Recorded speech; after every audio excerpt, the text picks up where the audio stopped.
Nama saya Ronald, saya sudah menikah dan memiliki 2 anak. Yang satu baru masuk kuliah dan yang kecil baru masuk SMA. Saya adalah pengusaha di bidang kontraktor sipil dan pengembang atau developer rumah subsidi.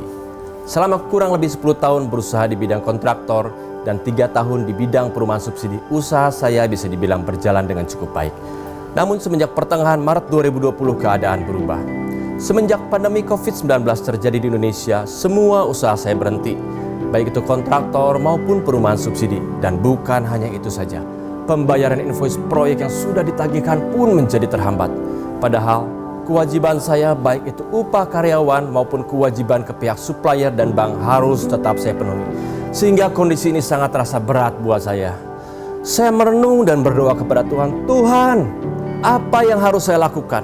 Saya juga sharing bersama beberapa rekan pelayanan dan bisnis. Dari situ kami saling mendoakan dan saling menguatkan satu sama lainnya. Dan akhirnya saya dan beberapa anggota serta pengurus tim doa sepakat untuk mengadakan doa rutin secara online.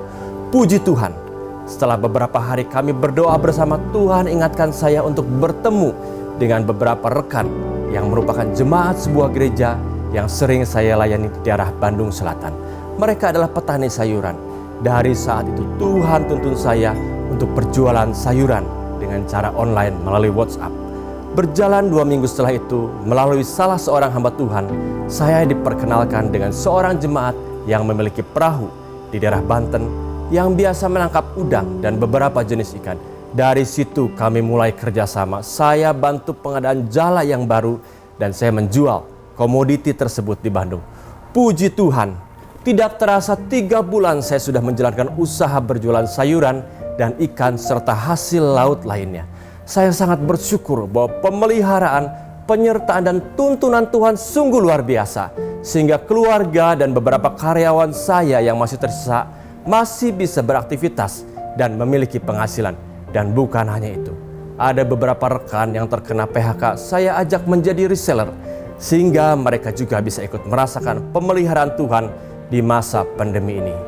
Ini adalah sungai Kerit yang Tuhan tunjukkan kepada saya dan juga burung gagak yang Tuhan kirimkan kepada saya di masa kekeringan akibat pandemi COVID-19 ini. Down but not out. Saya memang down tetapi not out. Karena Tuhan yang saya dan saudara sembah adalah Tuhan yang hidup. Tuhan yang kasih, kuasa, hikmat dan kesetiaannya tidak pernah berakhir. Dia selalu ada bersama dengan kita untuk menuntun dan menyertai setiap langkah hidup kita. Yesaya 42 ayat 3a berkata, buluh yang patah terkulai tidak akan diputuskannya, dan sumbu yang pudar nyalanya tidak akan dipadamkannya. Pengharapan kepada Tuhan tidak akan pernah mengecewakan. Saudara-saudari, mari tetap andalkan Tuhan, tetap berharap kepada Tuhan, dan tetap menjadi berkat walaupun di masa pandemi ini. Terima kasih, Tuhan Yesus memberkati.